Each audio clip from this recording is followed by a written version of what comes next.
자, 로마서를 생각해 보고 있습니다.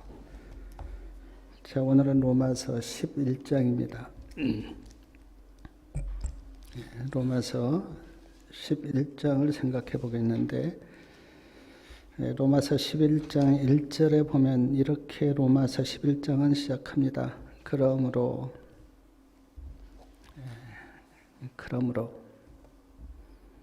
여기 그러므로는 로마서 10장 21절의 상태를 가리키는데, 이스라엘에 대해 가라사대 순종치 아니하고 거스려 말하는 백성이다. 그러므로 하나님의 뜻에 순종하지 않은 그런 이스라엘을 향하는 마음이죠. 그러므로 내가 말하노니 하나님이 자기 백성을 버리셨느뇨? 그럴 수 없느니라. 하나님은 이스라엘 백성을 버리지 않았다는 말씀입니다. 하나님이 이스라엘 백성들을 버리지 않았다고 하는 증거로 사도 바울은 자기 자신을 듭니다. 나도 이스라엘이뇨. 아브라함의 씨에서 난 자요. 베냐민 지파라. 내가 이스라엘 백성인데 나를 봐라. 하나님이 이스라엘 백성들을 버리셨느냐? 그럴 수 없다. 그렇게 말씀합니다.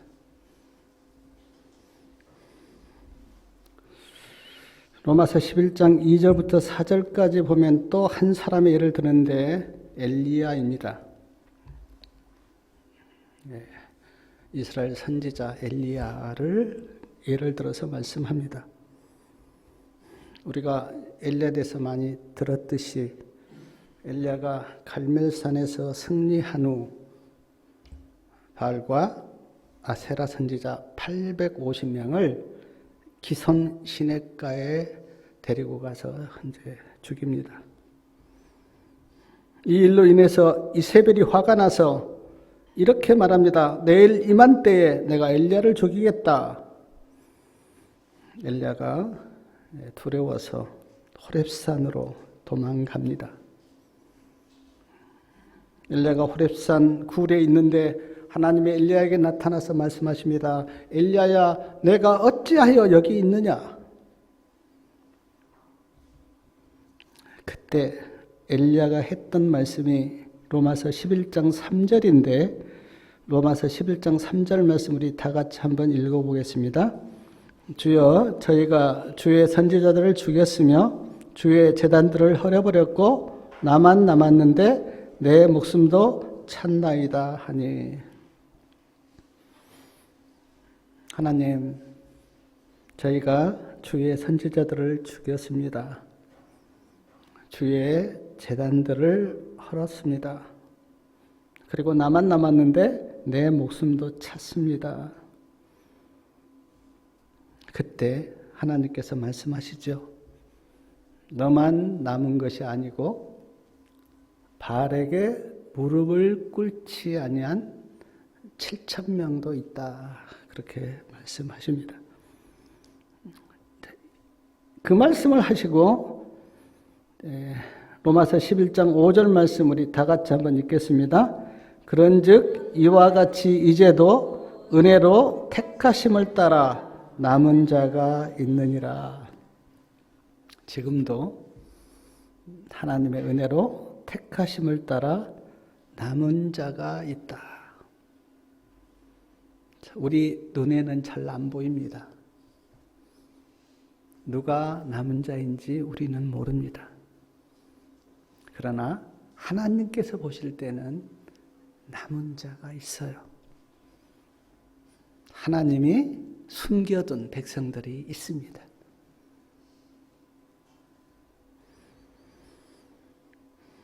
은혜로 택하심을 따라 남은 자가 있다. 우리가 다 은혜로 택하심을 받았는데 오늘 또 하나님의 백성들이 이곳저곳에 있어요. 그러므로 이런 말씀 조심하셔야 돼요. 아무도 믿는 자가 없다고 하는 말씀. 하나님의 백성이 어디에 없다고 하는 말씀은 우리가 조심하셔야 돼요. 하나님이 자기 백성을 버리셨느냐? 그럴 수 없느니라. 그렇게 대답했는데 제가 로마서를 이렇게 찾아보니까 그럴 수 없느니라는 말씀이 9번이나 나와요. 제가 한번 읽어드리겠습니다. 로마서 3장 3절과 4절. 하나님을 믿지 않는다고 하나님의 신실하심이 폐지되느냐? 그럴 수 없느니라. 로마서 3장 31절. 믿음으로 말미암아 율법을 폐하느냐? 그럴 수 없느니라. 로마서 6장 1절과 2절. 은혜를 더하게 하려고 죄에 거하겠느냐? 그럴 수 없느니라. 로마서 6장 15절. 우리가 법 아래 있지 아니하고 은혜 아래 있으니 죄를 지으리요? 그럴 수 없느니라. 로마서 7장 7절. 우리가 무슨 말 하리요? 율법이 죄냐? 그럴 수 없느니라. 로마서 7장 13절. 그런즉 선한 율법이 내게 사망이 되었느냐? 그럴 수 없느니라. 로마서 9장 14절. 그런즉 우리가 무슨 말 하리요? 하나님께 불의가 있느냐? 그럴 수 없느니라. 조금 전에 읽었던 로마서 11장 1절. 하나님이 자기 백성을 버리셨느냐? 그럴 수 없느니라. 로마서 11장 11절. 그러므로 내가 말하노니 너희가 넘어지기까지 실족하였느냐? 그럴 수 없느니라. 9번이나 그럴 수 없다고 강하게 부정합니다. 로마서뿐 아니라 갈라디아서 2장 17절에도 그런 말씀이 있습니다. 만일 우리가 그리스도 안에서 의롭고 되려고 하다가 죄인으로 나타나면 그리스도께서 죄를 짓게 하는 자냐? 결코 그럴 수 없느니라. 우리가 예수님 믿는데 죄를 지었어요. 그렇다면 예수님이 죄를 짓게 한 분입니까? 결코 그럴 수 없습니다. 갈라디아서 3장 21절. 율법이 하나님의 약속을 거스리느냐? 결코 그럴 수 없느니라. 고린도서 6장 15절. 너희 몸이 그리스도의 지체인 줄을 알지 못하느냐? 내가 그리스도의 지체를 가지고 창기의 지체를 만들겠느냐? 결코 그럴 수 없느니라. 아주 강하게 결코 그럴 수 없다고. 제가 이 말씀 이렇게 묵상하면서 우리도 어떤 것에 대해서 어떤 사람이 억울하게 이야기할 때 결코 그게 아니라고 그렇게 이야기하듯이 사도 바울도 결코 그럴 수 없다고 말씀합니다. 로마서 11장 7절 말씀 우리 같이 한번 읽겠습니다. 7절이요. 그런즉 어떠하뇨? 이스라엘이 구하는 그것을 얻지 못하고 오직 택하심을 입은 자가 얻었고 그 남은 자들은 완약하여졌느니라. 이 말씀은 그런즉 어떠하뇨? 택하심을 입은 자가 있다는 거예요. 하나님의 뜻에 순종해서 택하심을 입은 자가 있고, 그리고 남은 자, 하나님의 택하심을 입지 못하고 하나님의 말씀에 순종하지 않은 자들은 완약해졌다. 그렇게 말씀합니다. 그러니까 하나님의 말씀에 순종하는 사람들은 마음이 완약하지 않죠. 그러나 그렇지 못한 자는 마음이 완약하여졌다. 한번 애굽왕 바로를 한번 생각해 보십시오. 모세가 바로를 찾아가서 하나님께서 말씀하셨는데 내 백성을 보내라 그렇게 말씀하셨습니다. 이스라엘 백성을 보내십시오. 그렇게 바로에게 이야기했을 때 바로가 계속 거절하죠. 재앙이 내리니까 재앙이 내릴 때는 그래 가라 그렇게 말해놓고 재앙이 그치면 안 된다고 계속 거절합니다. 그러므로 바로의 마음이 어떻게 되었습니까? 성경에는 강팍해지고 완약해졌다. 그렇게 말씀해요. 이스라엘 초대왕 사울 왕도 한번 보십시오. 하나님의 뜻을 거역하고 사울이 계속 다윗을 죽이려고 쫓아다녔는데 그 마음이 점점 완약해져서 결국 사울 왕이 누구를 찾아갑니까? 무당을 찾아가죠. 그러므로 사랑하는 여러분, 우리도 하나님의 말씀을 계속 거역하면 우리의 마음도 완약해져요. 한 말씀 거절하면 더 완약해지고 또 거절하면 더 완약해지고 그러므로 하나님의 말씀을 거역하지 마시기 바랍니다. 하나님의 말씀에 순종하는 마음을 가지셔야 돼요. 하나님을 우습게 생각하고 하나님이 어떤 말씀 하셨는데 그거 별것 아닌 것처럼 그렇게 거역하다 보면 점점 마음이 완약해져요. 마치 이스라엘 백성들이 하나님의 뜻을 거역하니까 마음이 완약해진 것처럼 오늘 우리도 마찬가지예요. 하나님의 말씀을 거역하기 시작하면 마음이 완약해져요. 그래서 점점 마음이 굳어져서 영적으로 죽은 상태가 돼요. 우리는 하나님께서 어떤 말씀을 하시든지 그 말씀에 민감하게 반응하는 믿음을 가져야 돼요. 우리도 그렇잖아요. 누가 어떤 이야기 했는데 그 말씀을 거역하면 어떻습니까? 관계가 멀어지죠. 하나님과 우리 사이도 마찬가지예요. 하나님께서 말씀하실 때 그 말씀을 내가 민감하게 듣고 그 순종하면 하나님과의 관계가 가까워지는데 거역하기 시작하면 하나님과 관계가 멀어지죠. 우리 성도님들은 하나님의 말씀에 민감하게 순종하시기 바랍니다. 로마서 11장 10절 말씀, 11절 말씀 보니까 그러므로 내가 말하노니 저희가 넘어지기까지 실족하였느뇨 그럴 수 없느니라. 넘어졌습니다. 이스라엘 백성들이 넘어졌어요. 그리스도를 거절함으로 넘어졌어요. 그런데 그것이 실족이냐? 아니라고 이야기합니다. 그러면서 그 이유를 쭉 이렇게 설명을 해요. 왜 이스라엘 백성들이 넘어졌는데 그것이 실족이 아닌가? 자, 넘어졌어요. 복음이 어디로 갔습니까? 이방인으로 갔습니다. 이스라엘 백성들이 예수님을 거절했는데 그 복음이 이방인에게 퍼졌어요.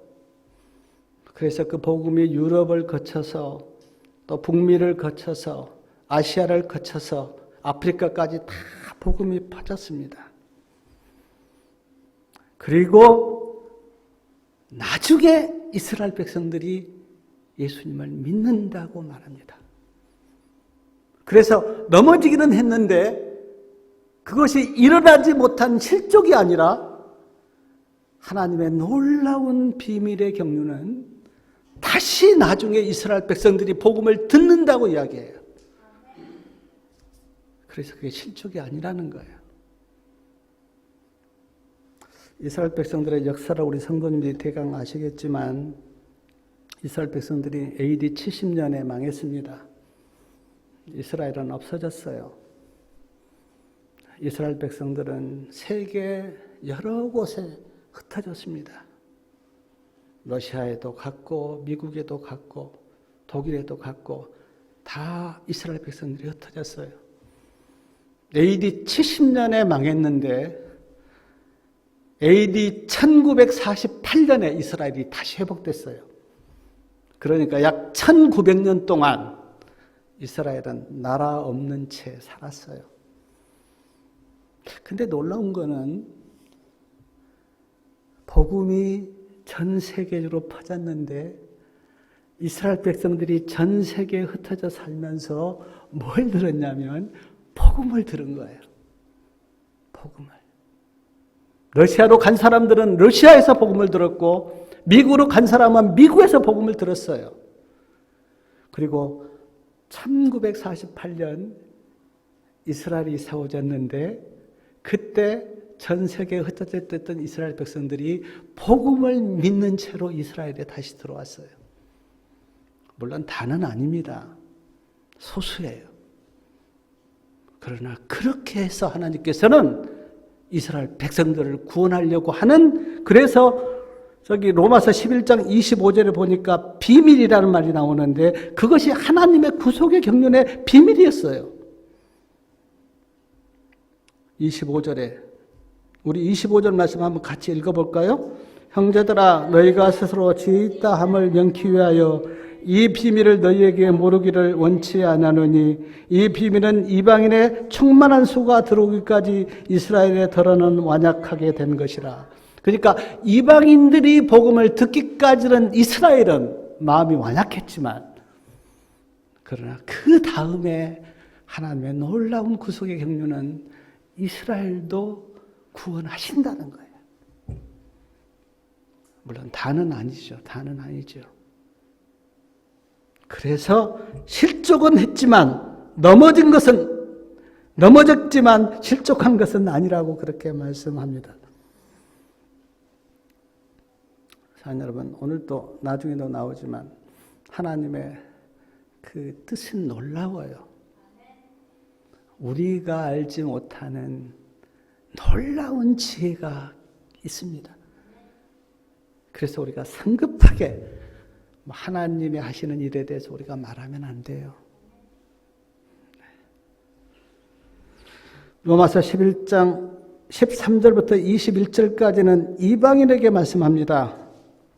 이방인에게 말씀한데 이방인에게 두 가지를 권면하는데 18절에 보니까 자긍하지 말라 그랬습니다. 자긍하지 말라. 쉬운 성경에 보니까 자랑하지 말라. 20절에 보니까 20절 끝에 보니까 높은 마음을 품지 말고 교만하지 말라 그런 뜻이에요. 자긍하지 말고 교만하지 말라. 왜 사도 바울은 이방인들에게 자긍하지 말고 교만하지 말라 그렇게 말씀하셨는가? 사랑하는 여러분, 하나님이 이스라엘 백성들을 택하셨어요. 그리고 이스라엘 백성들을 통해서 예수님이 그 나라에 오셔서 구원을 이루셨어요. 그리고 그 놀라운 구속의 경륜과 복음이 이스라엘 백성들을 통해서 전해졌어요. 자, 이방인의 나라를 다니면서 복음을 전했던 사도 바울, 이스라엘 사람이에요. 베드로, 이스라엘 사람이에요. 스테반, 이스라엘 사람이에요.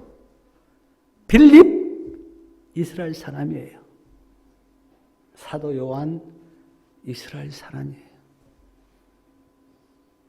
그래서 지금 사도 바울은 이렇게 이야기합니다. 이스라엘 백성들이 복음을 거절하고 이방인들이 복음을 믿었다고 자랑하거나 교만하지 말라고. 다 너희에게 복음을 전해준 사람은 이스라엘 사람이라고.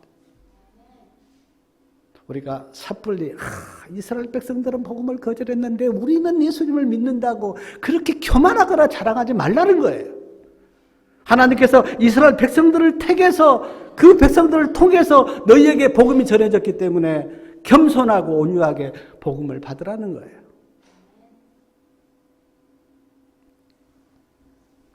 그 말씀을 통해서 우리가 받을 교훈은 그렇습니다. 우리가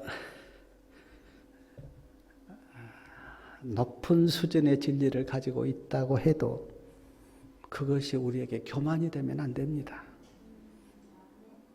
내가 어떤 특권과 어떤 은혜를 받았다고 해도 그것이 교만으로 되면 안 돼요. 더 겸손하게, 더 온유하게 그 사랑과 은혜를 받았다면 더 우리가 온유해야 돼요. 로마서 9장과 10장과 11장은 이스라엘 백성들에게 사도 바울도 유대인이었기 때문에 이스라엘 백성들을 하나님께서 버리셨느냐? 그렇지 않다고 지금 말씀을 전개하고 있어요. 그리고 이방인들에게는 너희가 예수님을 믿었다고 교만하거나 자긍하지 말라고. 너희에게 복음을 전해준 사람은 이스라엘 사람들이라고. 로마서 11장 16절에는 처음 익은 곡식가루 이야기를 합니다. 17절에는 창감람나무와 돌감람나무 이야기를 해요. 이 말씀의 의미도 다 이스라엘 백성들을 통해서 너희가 복음을 들었기 때문에 자긍하지 말라는 거예요. 로마서 11장 21절 말씀 우리 한번 읽겠습니다. 21절 하나님이 원가지들도 아끼지 아니하였은즉 너도 아끼지 아니하시리라. 교만하면요. 이 원가지는 이스라엘 백성들을 표상하고 그 다음 다른 가지는 우리를 표상한데 교만하거나 자긍하면 너희들도 버림받는다. 그런 뜻이에요. 로마서 11장 22절 말씀에 보니까 그러므로 하나님의 인자와 어미를 보라 그랬습니다. 하나님의 인자와 어미를 보라. 인자는 사랑을 가리키고 어미는 공의를 가리킵니다. 하나님의 보좌의 기초가 뭐냐면 인자와 어미예요. 사랑과 공의예요. 근데 어떤 분들은 하나님의 사랑은 보는데 공의는 보지 못합니다. 그래서 공의가 없는 신앙을 해요. 어떤 분들은 하나님의 공의는 보는데 사랑은 보지 못합니다. 그래서 사랑이 없는 신앙을 해요. 하나님도 이상한 하나님으로 만들고 또 그 사람의 신앙도 이상하게 돼요. 우리는 하나님을 바라보면서 공의와 사랑을 동시에 봐야 돼요. 만약 어떤 사람이 하나님의 공의를 보지 못했다. 나중에 후회하면서 하나님은 공의의 하나님이시구나 그렇게 깨달을 날이 있을 거예요. 어떤 사람이 하나님의 사랑은 보지 못했다. 그러면 나중에 후회하면서 하나님은 사랑의 하나님이다. 그렇게 후회하면서 깨달을 날이 있을 거예요. 자, 여러분, 하나님의 말씀이 우리 가운데 있는데 이 말씀 안에서 하나님을 보시되 공의와 사랑을 다 보실 수 있기를 바랍니다. 많은 사람이 치우쳐요. 어떤 사람은 공의 쪽으로 치우치고 어떤 사람은 사랑 쪽으로 치우쳐요. 그러다 보면 신앙이 잘못되고 신앙이 잘못되면 그 사람도 잘못돼요. 이야기합니다. 하나님의 인자와 어미를 봐라. 하나님은 공의의 하나님이시고 사랑의 하나님이세요. 그러므로 우리 성도님들의 신앙도 공의와 사랑 이 두 기둥을 붙잡고 한쪽으로 치우치지 않기를 바랍니다. 로마서 11장 26절에 보니까 구원자가 어디에서 온다고 이야기합니까? 시온에서 온다 그랬어요. 구원자가 시온에서 오사. 그렇습니다. 우리의 구원자는 시온에서 오세요. 우리 27절 말씀 같이 한번 읽겠습니다. 내가 저희 죄를 없이 할 때에 저희에게 이루어질 내 언약이 이것이라. 내가 저희 죄를 없이 할 때에 저희에게 이루어질 내 언약이 이것이다. 하나님의 언약이 뭡니까? 믿는 자를 속죄하시고 구원하시는 그것이 하나님의 언약이에요. 오늘도 우리가 옛 언약과 새 언약을 배웠는데 이스라엘 백성들이 옛 언약에 빠져서 잘못된 길을 갈 때 하나님께서 새 언약을 주셔서 그들을 구원하시는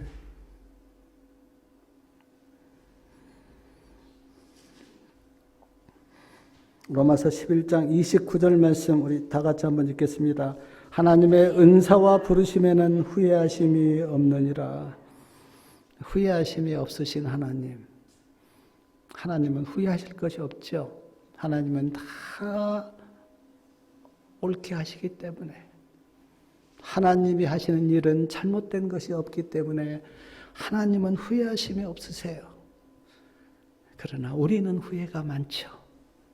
왜 내가 그때 그렇게 했을까?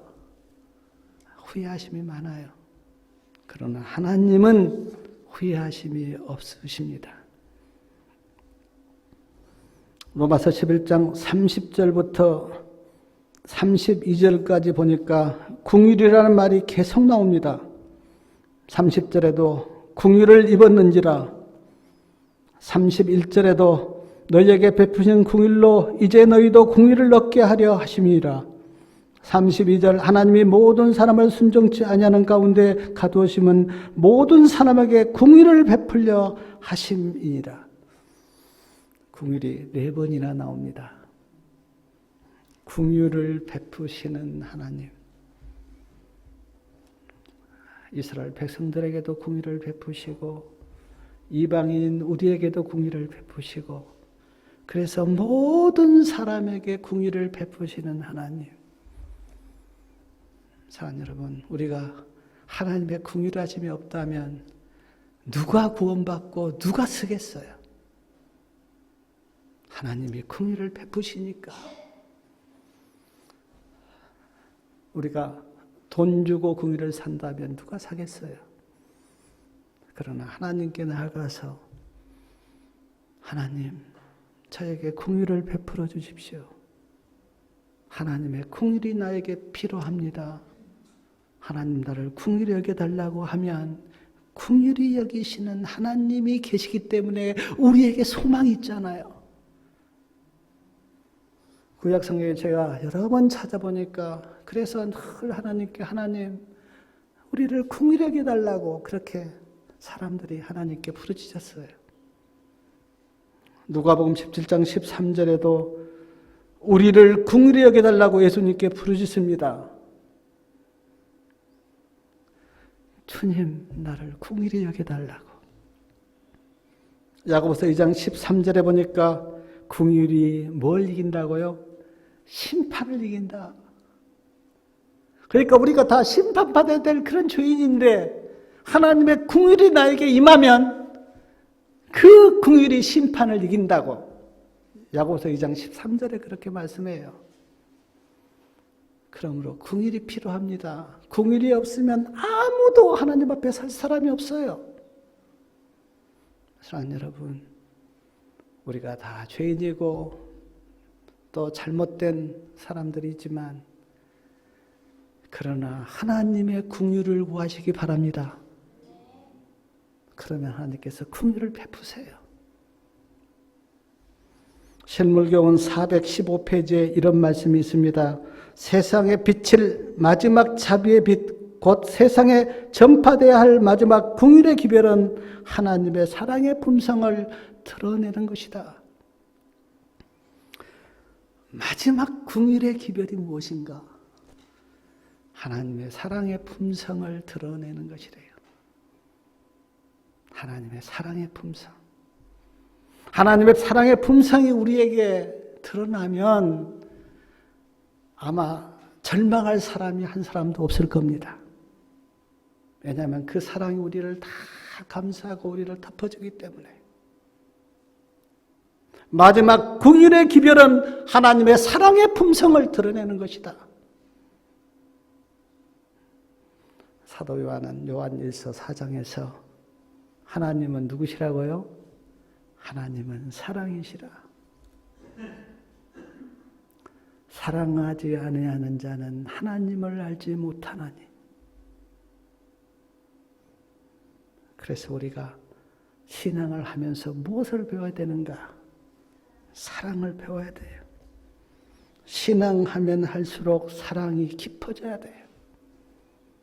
신앙하면서 사랑이 없다고 하는 것은 뭔가 잘못된 겁니다. 하나님의 사랑이 하나님의 은혜가 내 마음에 들어오면 사랑이 나오게 되어 있어요. 로마서 11장 33절부터 36절 마지막 부분은 하나님을 찬양하는 부분이에요. 우리 33장부터 33절 우리 다 같이 한번 읽어보겠습니다. 깊도다 하나님의 지혜와 지식에 부유함이며 그의 판단은 측량치 못할 것이며 그의 길은 찾지 못할 것이로다. 34절이요. 누가 주의 마음을 알았느냐 누가 그의 모사가 되었느냐. 35절 누가 주께 먼저 들여서 갚으심을 받겠느냐. 36절 그의 만물이 주에게서 나오고 주로 말미암아 주에게로 돌아감이라. 영광이 그에게 세세에 있을지로다. 아멘. 깊도다 하나님의 지혜에 지식에 부요함이며. 하나님의 지혜와 지식을 어떻게 측량하겠습니까? 하나님의 판단은 측량치 못할 것이며 그의 길은 찾지 못할 것이로다. 하나님은 우리와 달라요. 지혜도 다르고 마음도 다르고 길도 달라요. 그래서 우리가 주님을 따라가야 돼요. 주님 앞서가면 잘못된 길로 갑니다. 주님이 가는 그 길을 우리가 따라가야 돼요. 누가 주의 마음을 알았느냐? 주의 마음 몰랐습니다. 어떻게 구원이 이루어지는가도 이스라엘 백성들은 몰랐어요. 이방인이 어떻게 구원을 받고 이스라엘 백성들이 어떻게 구원을 받은가, 구원의 경륜에 대해서 사람들은 몰랐어요. 그래서 그것이 비밀이라 그렇게 말씀했습니다. 누가 그의 묘사가 되었느냐? 누가 하나님께 하나님 이렇게 하라고 말할 사람이 누가 있습니까? 근데 어떤 사람들은 하나님께 그렇게 따지죠. 하나님 왜 그렇게 하십니까?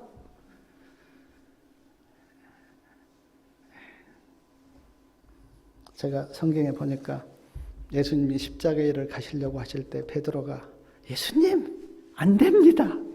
십자가의 길을 가면 안 됩니다. 라고 베드로가 주님을 붙들고 말렸을 때 예수님이 하셨던 말씀이 내가 하나님의 일을 생각지 아니하고 사람의 일을 생각하는도다.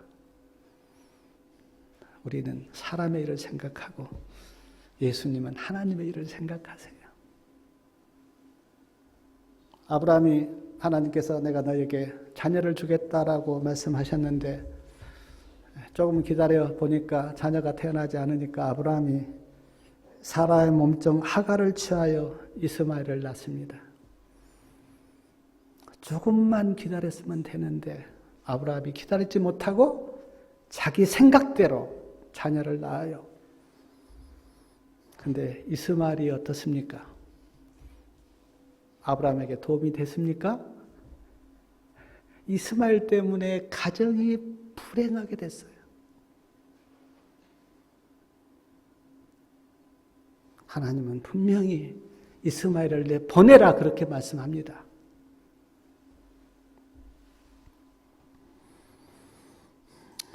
(11장 35절) 보니까 누가 주께 먼저 드려서 갚으심을 받겠느냐.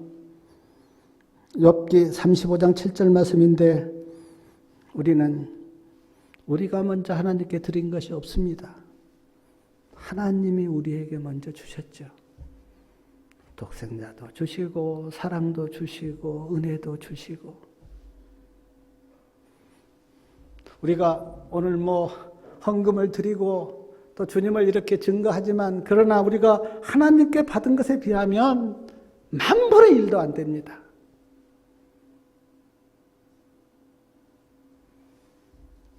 근데 히브리서 11장 6절에 보니까 우리가 하나님을 믿는 그것을 보시고 하나님은 기쁘시다고. 우리가 뭘 많이 드려서 하나님께서 기쁘신 게 아니고 우리가 하나님을 믿는 그 믿음을 보시고 하나님은 기뻐하신다고 그렇게 말씀하세요.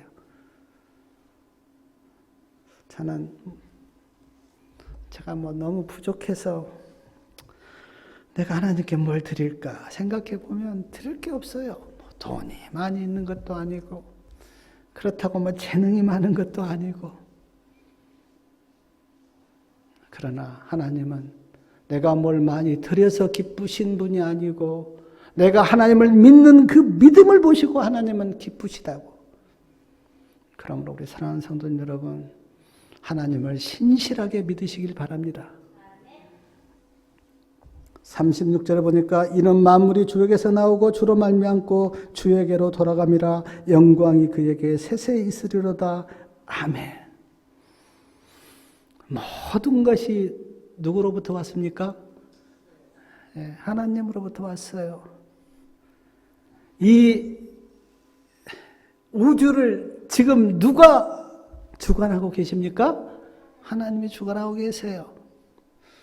결국 이 만물이 누구에게로 돌아가는가? 다 하나님께로 돌아가요. 그래서 영광이 주님께 영원히 있습니다. 아멘.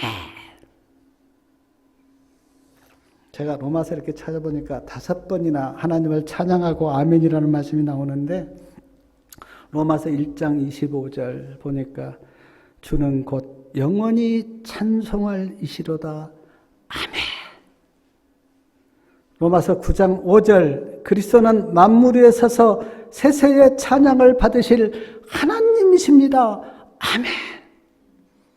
로마서 11장 36절 영광이 그에게 세세히 있으리로다. 아멘. 로마서 15장 33절 평강의 하나님께서 너희 모든 사람과 함께 계십니다. 아멘. 로마서 16장 27절 지혜로우신 하나님께 예수 그리스도로 말미암아 영광이 세세무구토록 있을지로다. 아멘. 사랑 여러분, 이렇게 좀 마음 깊숙한 곳에서 우러나오는 아멘을 하시기 바랍니다. 그러면 하나님의 은혜가 임해요. 나도 그렇게 생각합니다. 그 말이 맞습니다. 아멘. 사도 바울은 로마서 11장에서 하나님이 이스라엘을 버리지 않았다고 말씀합니다. 하나님의 뜻을 거역하여 마음이 완악해지지 말라고 그렇게 말씀합니다. 자긍하거나 교만하지 말라고 말씀합니다. 하나님의 인자와 어미를 보라고 말씀합니다. 하나님의 은사와 부르심에는 후회하심이 없다고 말씀합니다. 하나님께서 유대인과 이방인 모두에게 공의를 베푸셨다고 말씀합니다. 하나님의 지혜는 측량할 것이 길이 없고 만물이 주님께서 나와서 주님께 돌아간다고 말씀합니다. 오늘 히브리서 11장에 있는 말씀을 좀 깊이 새기시고 하나님을 더욱더 깊이 아시고 우리 성도님들의 믿음이 강건해져서 어떤 시험이나 어떤 유혹이 올지라도 믿음으로 이기시고 하나님을 찬양하는 주의 백성 다 되시기 바라면서 말씀을 마치겠습니다.